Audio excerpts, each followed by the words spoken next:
Well, hey guys, how's everybody? Hope you're all doing great. Again, the background noise, I do apologize, but I hope most people understand that it's just that time of year I've got to have my big shop fan going. If not, I wouldn't be doing any repairs at all, any builds or any of that thing of that type of nature. I'd be in a cooler environment somewhere. In this shop, the ceiling of it when I built it, a little lower than what I initially wanted, but I done what I could with what I had. And you know, we got on one end where I'm at, pretty short roof, and the sun hits it most of the day, and hell, you guys know it just gets hot. But what we are doing today is intake boot on this little 200t that we just rebuilt. Had this one here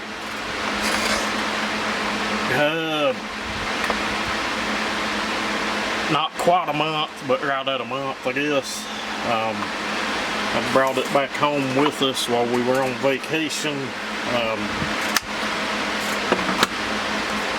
It had some idle issues once it got hot, and come to find out the bottom end of it was just worn completely out. So rebuilt the bottom end. I also put a new set of rings in it. Basically rebuilt the saw. The piston was still in top-notch condition. Got it back running. All the idling issues were fixed. Ran really well. If I fired it right now, you wouldn't think there was a thing wrong with it. But if you get it into something kind of larger and you pull on it any bit, the intake boot starts leaking. These have like a slip fit clamp collar, like a collar style clamp. Once we get it off, I'll give you guys a look, but once the saw gets good and warm and you pull on it a little bit, it develops a little bit of an air leak. A lot of people probably wouldn't even notice it or worry, but you know, it's a lean condition and could have very well been what caused the bottom end of the saw to start going. You know, it looked like things had been a little heated up a little bit, I guess, but that's where we're at right now. We're pulling the carburetor off. I guess I could spin it around where you guys can see what I'm doing. As of right now, we just pulled the air filter and the carb tray. I need to pop this out. It actually comes out really easy. We need to get the carb linkage off. Choke linkage up top. Should be able to move your carburetor forward enough. You might have to put this, your high jet has to go all the way in to clear the carb box. Yeah, that's a Stihl tuning screwdriver. They wasn't so friendly and didn't give us a pile of those when we bought the 500, but when I bought the 362, that guy was super cool. He loaded us up on stuff. There we go, got that off. Should come off fairly easy. And I need to find something to put in the fuel line. Need to bleed a little pressure off. It's fairly early in the afternoon. I'd rather not have a mouth full of fuel, just the other shirt full of fuel. So we're going to bleed some tank pressure. Going to pop the fuel line loose.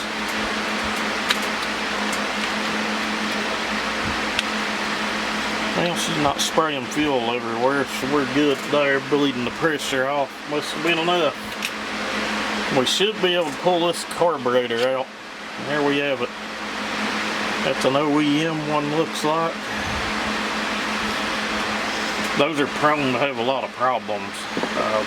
They'll get to where when you go to give them fuel, they don't want to respond very well.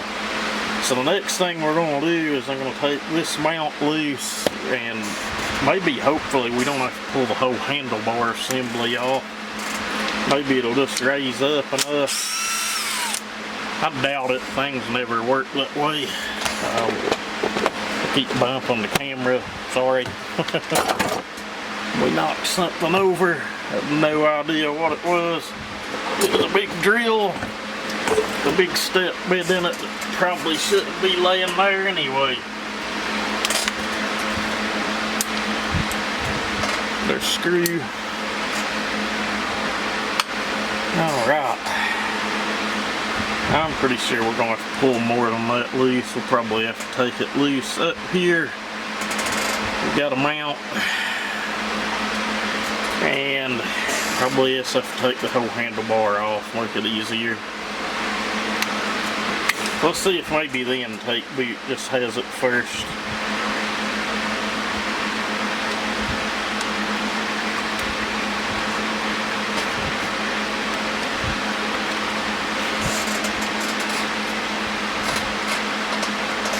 Let's push it through.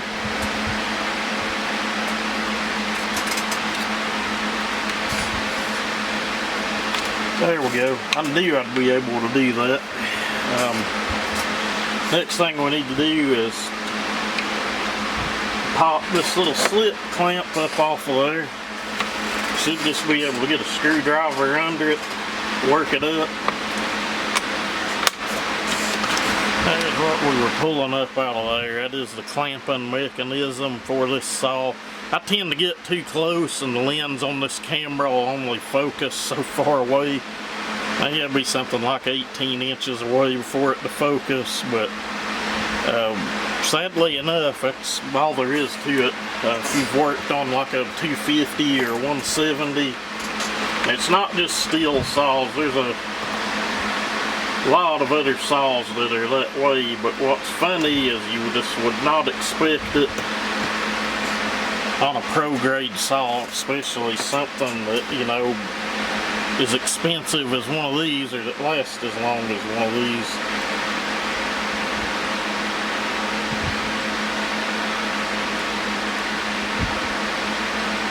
That boot's not the worst looking thing in the world. I've used a lot worse looking. I brought it in there and you can just spray the least little bit of carb cleaner on it and she'd fall flat on her face. But we'll get the new boot out, we'll have a look at it. A good looking piece. Okay guys, so 9 out of 10 intake boots, regardless of what brand it is, will have a little tit sticking out. And there's most always an indicator on your cylinder. Some of the aftermarket stuff doesn't have them, but like right at the top of where it would go, this one stands out pretty well. Maybe if I move my finger, should be able to see it, but you want to get that as lined up as close to possible as you can with that little mark on the cylinder. What I'm going to do, this is totally unnecessary, but mainly because I don't like the setup of this. I never have liked that style of setup, a clamp. I'm going to put this little bit of Moto seal around it. Some seal oil probably worked really well. That stuff's not easy to locate or find. I need to pick up another tube of it. Works really good for sealing up fuel lines, but that's Permatex Moto Seal. It is fuel resistant, chemical resistant. It's what you want to use, guys. There'll be people disagree with that. Say, well, this ain't chemical resistant or that ain't. So and so uses it. I don't really care.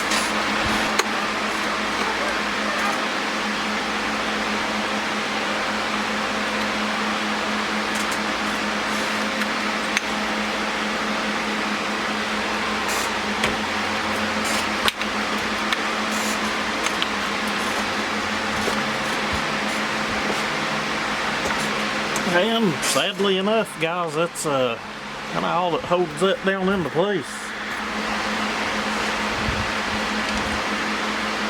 Kind of crazy, huh? Which Husky's done some stupid things with clamps too, and I know other companies have as well, but I'd personally rather have something that clamps down with a screwdriver, but the way this is designed, it'd be about impossible to do that, so guess it came up with what they had. Alright, I went ahead and wiggled that intake boot into place off camera. Gotta put our AV mount screw in.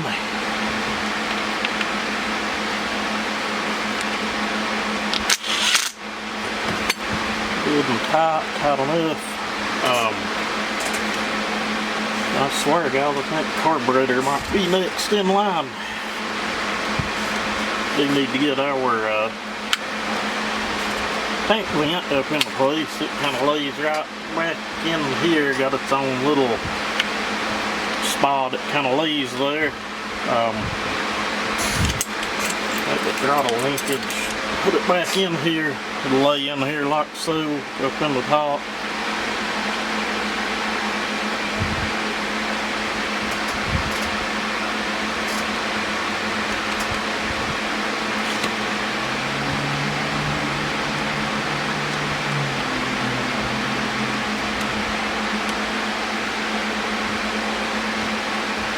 Usually don't really take that long to put in.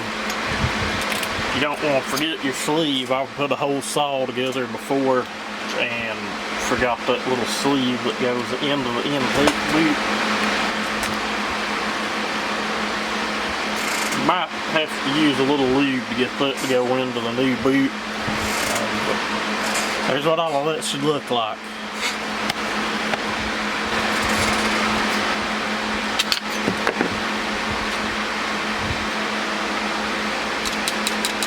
That easy. Just when you go to start with that linkage, get your needle nose, and it does go in behind the lever on the carburetor.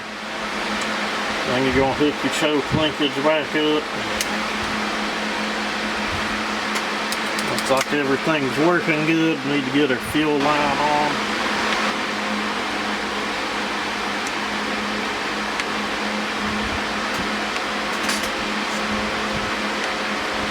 Just like so.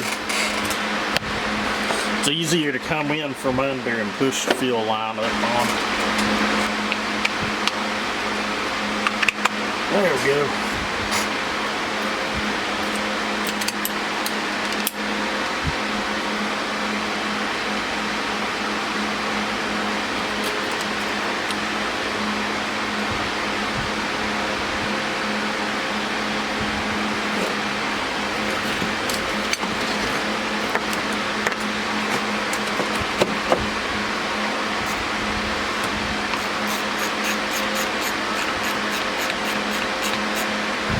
Just good and snug. It don't have to be super tight.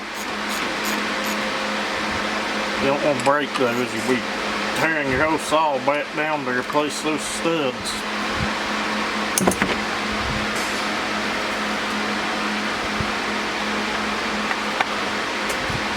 Air filter and cover assembly.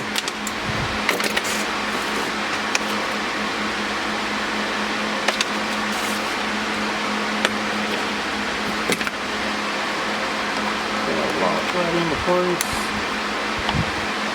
Alright, we're going to get our carb readjusted. I'd say the low jet's still fine. If you'll remember, we had to screw this high jet in to clear the carb case. Half, 1 1/4. Should be plenty. Hopefully this thing is air leak free. That'll be great. So we can get it sent back home. If you've not ran a 200T, squeeze your throttle all the way back to choke. There's no purge bulb or anything. These are kind of old school. Fourth pull, we just pushed it right up to high idle.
guys, it's sounding pretty good.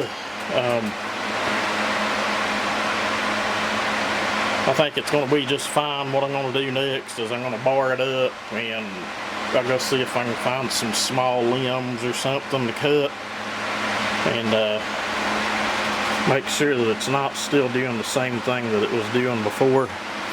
And then this thing will be ready to box up and send back on.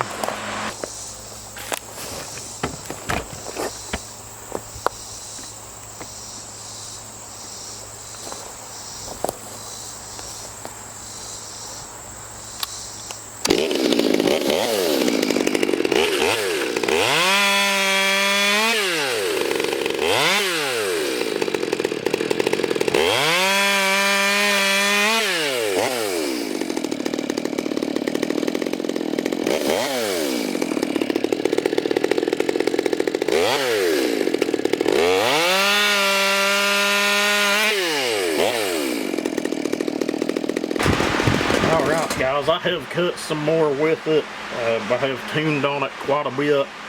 Let's check that restart and idle.